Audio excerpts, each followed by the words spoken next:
Hi everyone, I'm Sarah. I'm a developer advocate at Firebase. I'm here from San Francisco. I'm really excited to be in LA this week.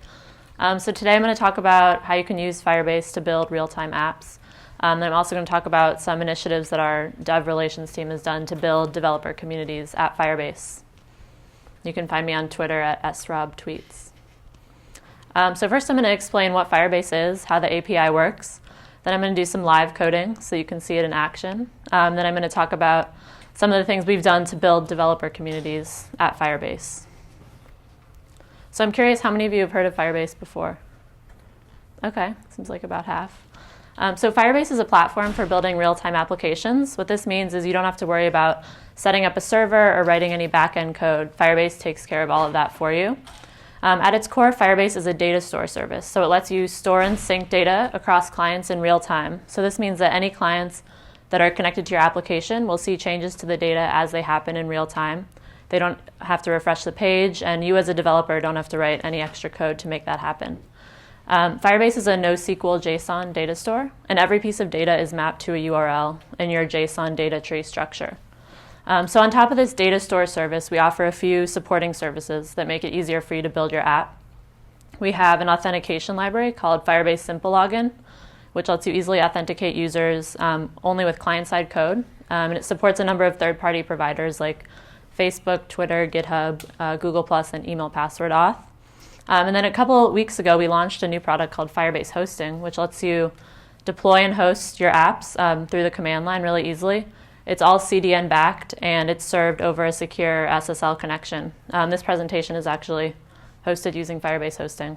So we encourage you guys to try it out and let us know what you think. Since we launched hosting about a month ago, we've had 2,000 sites deployed on it. So Firebase works across platforms. We've got an iOS and Android SDK if you're developing on mobile, and then we've got a JavaScript SDK if you're developing for the web. And I'm going to talk a little bit about the JavaScript SDK in more detail. And we've got a number of integrations if you're using any front-end JavaScript framework. So we've got a library to work with Angular, Ember, Backbone, and then we've got a basic JavaScript library. We also have a Node module if you're using Node in your application. So I'm going to get into the basics of how you store and sync data in Firebase. To write data to Firebase, as I mentioned, every piece of data is referenced by URL. So to create a reference to your Firebase data, you would do something like this. You would say var ref equals new Firebase, and then you give it a URL. And if you go to this URL, you'll be able to see all of your data as it's changing in real time. And then there's two ways to write data to Firebase. The first is a method called set. And when you call set, it'll update the contents of your Firebase reference to whatever you're passing. So this will pass the string hello JSLA to this Firebase reference here. And then if you've got an application where there's a lot of people adding new pieces of data at the same time, you'll want to use a method called push, which will create a unique ID every time a new piece of data is added to that Firebase reference. So that's the basics of writing data to Firebase. And then to read data back, you just attach you attach an asynchronous callback to your Firebase reference. So here, this will just be listening for changes anytime that data changes in Firebase. So here I'm using the value event, which will be triggered for the entire contents of the Firebase location. And in this case, it's just logging the value of that Firebase reference to the console. So that's the basics of reading and writing data in Firebase. I'm going to tell you a little bit more about the company now. So we've got 75,000 developers registered on our platform.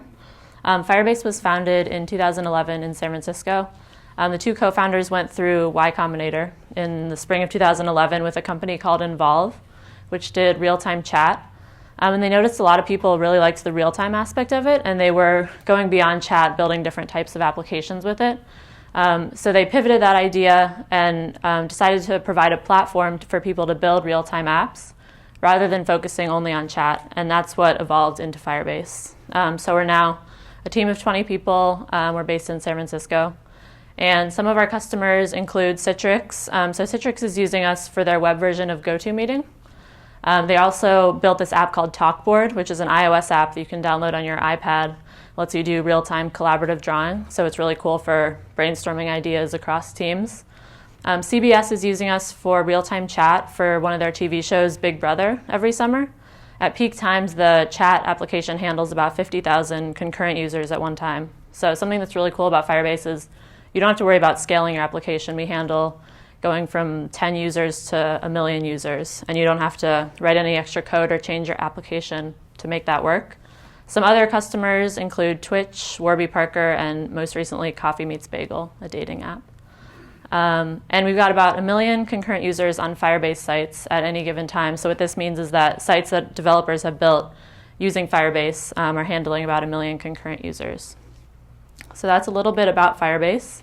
And now we're going to write some code. So we're going to build a real-time chat app that uses Twitter authentication. So I'm going to go to my editor here. Can everybody see that? Okay, so what I've got here is a basic HTML template. I've included Firebase, I've included jQuery, and I've included Firebase Simple Login, which is the authentication library that I mentioned before. And then I've just added some basic styling. So right now I've just written some HTML. I'm going to go ahead and start my server.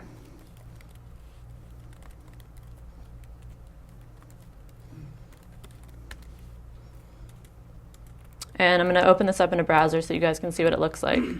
So it's just going to be a simple chat app. You'll be able to sign in with Twitter.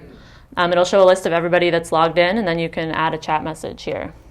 So the first thing we need to do is create our Firebase references. So the way we do that is var ref equals new Firebase, and we're going to give it a URL. And I've already created a Firebase for this demo. So I'm going to go to this URL so that you guys can see what that looks like.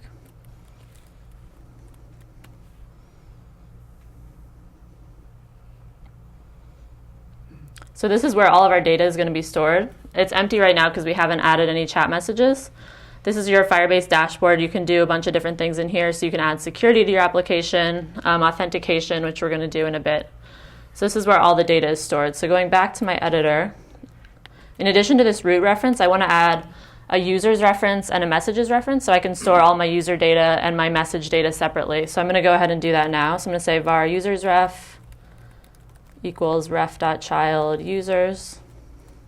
And so now this is going to be a child node of my root reference. And I'm going to do the same for messages. And the last thing I'm going to do here is create a variable called current user. And I'm going to set that to null to start. I'm going to use that to check if somebody is currently logged in. So now that we've created all of our Firebase references, the next thing we need to do is write a simple jQuery click handler so that when this is clicked, it'll call some authentication function that we're going to write. So I've already written the code for this. It's just some basic jQuery. So I'm going to paste that in here. And you'll see this calls a function called auth, which we haven't written yet. And it passes it the name of the provider we're using, which in this case is Twitter. So I've already registered this application with the Twitter development tools. And when I did that, all I needed to do to get it working with Firebase is go into my dashboard here and then go to the Simple Login tab. And then under Twitter, I just pasted in my ID and my secret, and I enabled Twitter. So that's all we need to do to get started. And then now I can start writing the Firebase Simple Login code to get login working in my app. So now I'm actually going to write this auth function. And the way that I do this is I create a new Firebase Simple Login object. And I'm going to pass this two things, a Firebase reference, so I'm going to pass it the reference I created up here, and a callback function which returns an error and a user. And I need to handle a couple different cases here. So if there's an error, I'm just going to log the error to the console. If there's a user, the first thing I'm going to do is log the user object to the console so that you guys can see what that looks like. And then the last case is a user is logged out, which we're not going to handle in this demo. So I'll just add a comment, user is logged out. So now let's go back to my application. I'm going to refresh the page and pull up the console here. I'm going to try to sign in with Twitter. And I'm going to authorize the application. And you guys will see that a user object was logged here. So let's see what this has. It has an ID. It has my Twitter UID, my display name, and it has this object called third-party user data, which is some data that's being returned from the Twitter API.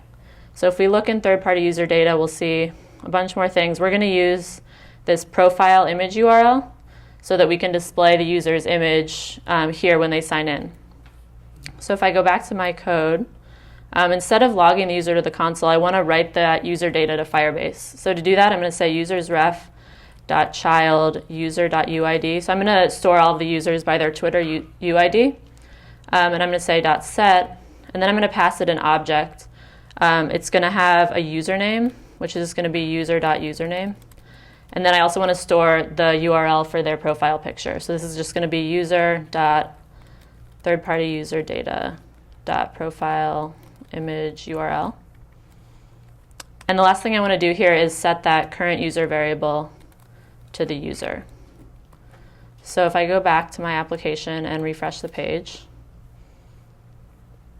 nothing happened here. But if we go back to our data, we'll see that my user data was added to Firebase. So it's all stored under my UID here. It's got my picture and my username. So the next thing we need to do is whenever a user is added, we need to write a callback that will add that user's picture and username to the DOM. So the way that I'm going to do that is I'm going to attach a callback to this user's reference. I'm going to say usersref.onChildAdded. So this will be triggered every time a new user is added to this user's reference.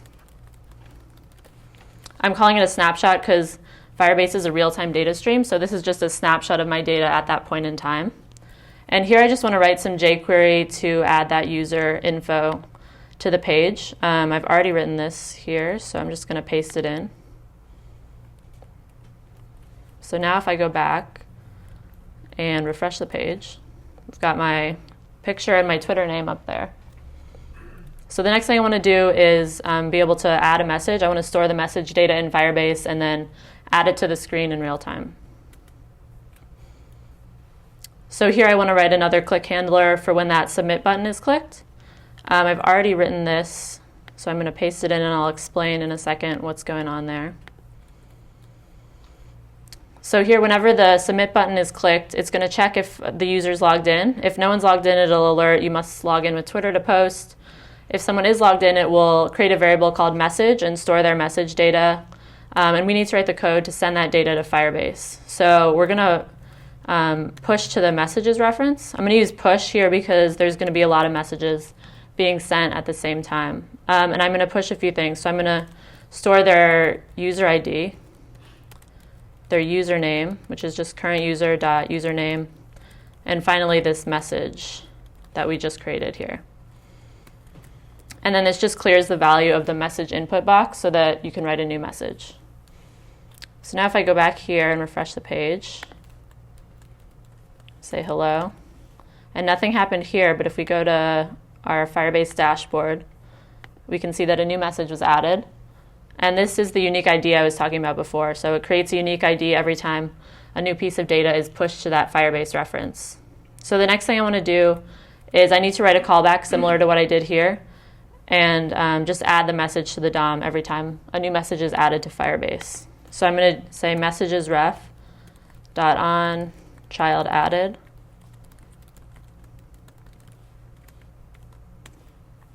And again, I'm just going to write some jQuery to add that to the DOM, which I've already written here. So I'm going to go ahead and paste that in. And now if I go back and refresh the page, I'll add a new message. And you can see it was added there in real time. So we just built a real-time chat app with Twitter auth in less than 100 lines of code. But I told you guys you'd be able to come in here and add new chat messages. Right now it's just running locally on my machine. So what we're going to do is we're going to use Firebase Hosting to deploy this application. So if I go over here to the console, I'm going to stop my server process. And I've already initialized this application with Firebase Hosting. So the only thing I need to do to deploy it is run the command Firebase deploy.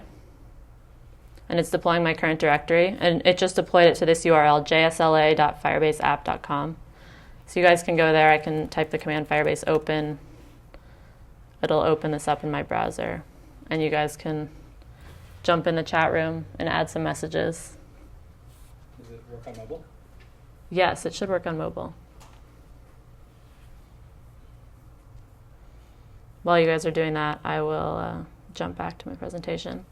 The last thing I want to show you in this app is security rules. So a lot of people ask, I'm writing a client-side only application, how do I secure my app? So we have a security API that lets you define who has read and write access at different nodes of your data. So I wrote some basic security rules for this application. So if you go to the security rules tab in your Firebase dashboard, you can see this. The rules are written in a JSON-like format. So this is saying that anyone can read the data. It's saying that only logged in users can write messages and they can't write an empty string. And then this is checking that you are the logged in user that you say you are. So those are some basic security rules I have on this app. It looks like we got some more people in here. Nice. No phone calls in this one. I haven't integrated Twilio yet. So that's the basics of Firebase. I'm going to go back to the presentation. I'm going to talk a little bit about some things we've done to build community of developers at Firebase. I'm going to talk a little bit about each of these things. So one thing we've done at Firebase is we try to build smaller communities of developers that are using Firebase in a specific way. So as I mentioned before, we've got a few integrations with different front-end frameworks like Angular, Ember, and React. And we've got separate Google groups, forums for everyone that's using Firebase with these specific frameworks to ask questions, share apps they've built, and engage with other developers. We found this is a really useful way to cultivate communities of developers by focusing on these smaller topics. And then Pebble is another community that we've integrated with recently. So we hosted an event with Pebble during WWDC because we noticed, we go to a lot of hackathons, and we noticed that a ton of people were using Firebase and Pebble together to build real-time apps with their Pebble Watch.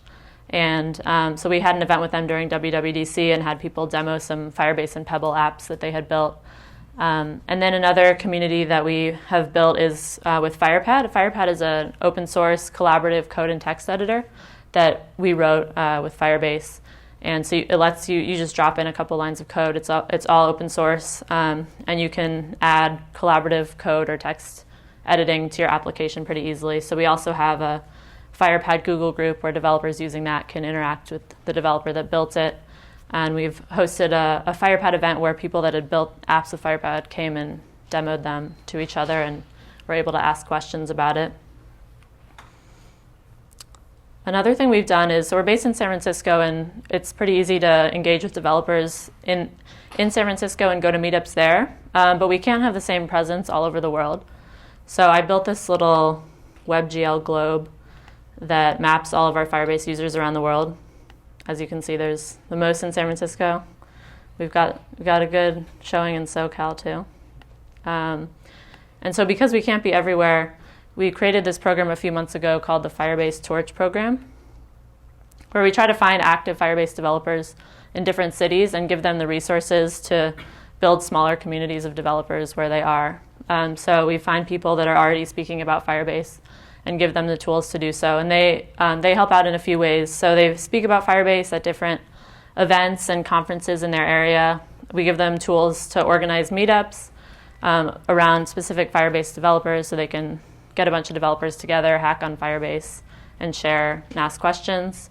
They also get to build open source projects, and we help them promote their work. And they get an opportunity to write technical content, so they can write blog posts either as guests on our blog or on their personal blogs. So we found this is a good way to get people out in the community talking about Firebase in areas that we can't necessarily go to because we're a small team of just 20 people. And the last thing we try to do is we try to give our developers as many channels as possible to provide feedback. One thing we've started recently is a charter program. So whenever we launch a new feature, we get a couple active users to test it early while we're still building it. And we have them do a user feedback session where we don't really explain how to use it. We just see if they can intuitively figure it out. And that lets us really identify a lot of pain points and problems before we launch it. And they also get a chance to check it out before the product launches, which is exciting for them. We also continually have a bunch of developer feedback sessions, so just watching developers use our product and seeing what features they're requesting, what they're struggling with, how we can make it better. And another thing we've done is office hours. So every Friday in our office we have developers come in and show us what they've built or ask questions. And then if you're not in San Francisco, you can set up a virtual office hours session. So if you want to chat with one of our developers, you can do that over Skype. So those are a few of the community building initiatives we've done. That's all I have for today. Some resources for you guys if you want to try Firebase. We've got a simple 5-minute tutorial. If you go to firebase.com/tutorial, you can check it out there. Firebase.github.io is our open source page. This lists all of our front-end framework integrations and a bunch of our example apps. And then if you mention us at Firebase on Twitter, we're pretty active on there. And we have a Google group, Firebase Talk, where it's a really good place to ask questions, see what others have asked, and share apps you've built with Firebase.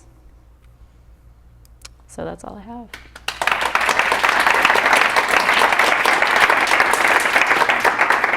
Awesome. Okay. Yeah, we got time for some questions. Yeah. Yes. By the way, I want to say I have actually used your the web UI. Oh, the hosting? And I think it's pretty cool. I like how it's laid out. The usability is great. But my question is more toward your demo. It seems like you're kind of exposing your schema right on the front end. Have you seen any issues surrounding that? So that's kind of why we have the security rules, so that you can secure who has read and write access to your data. Does that answer your question? Or yeah, but how easy is it to create an account and then kind of, abuse it? So the security rules are pretty complex, and so I'm the only one that can view this Firebase here because I created an account. Oh, sure, yeah. But I mean in the front-end code. Oh, in the front-end code? That's where you're building out your models. Right, yeah. So security rules are pretty important if you have a production app in Firebase. Otherwise, you can write, anyone could write to that Firebase reference. So we recommend that anyone that's building a production app use those rules. Yeah. I mean, I think I've used Firebase before, and I think generally, like the way I think about it at least, is that the stuff that is being written to Firebase is not anything different than what is literally like already in the browser.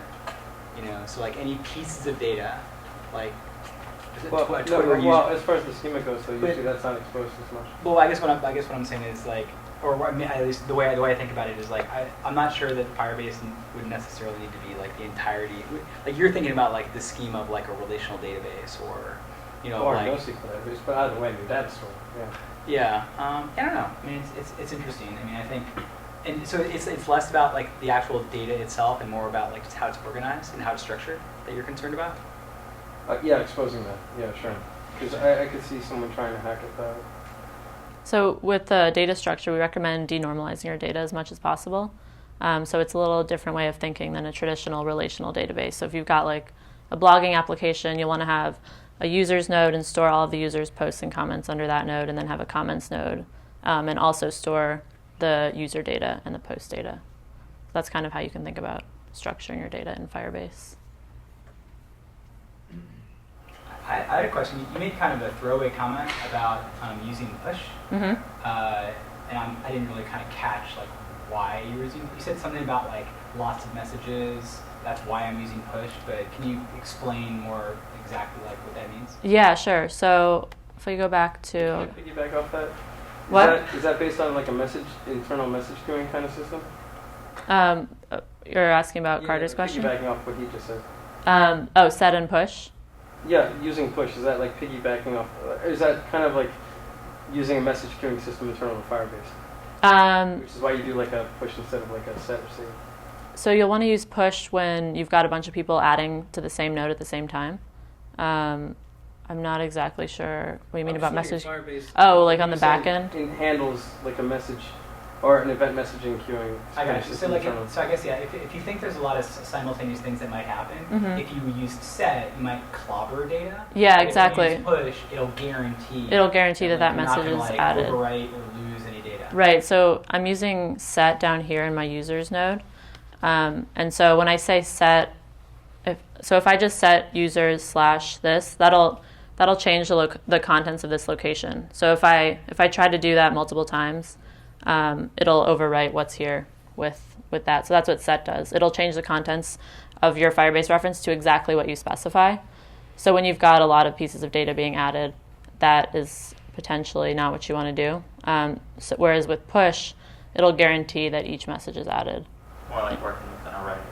Right. It uses last write wins, which is enough in most cases. And then we also have a transactions library, which will ensure that each piece of data is added.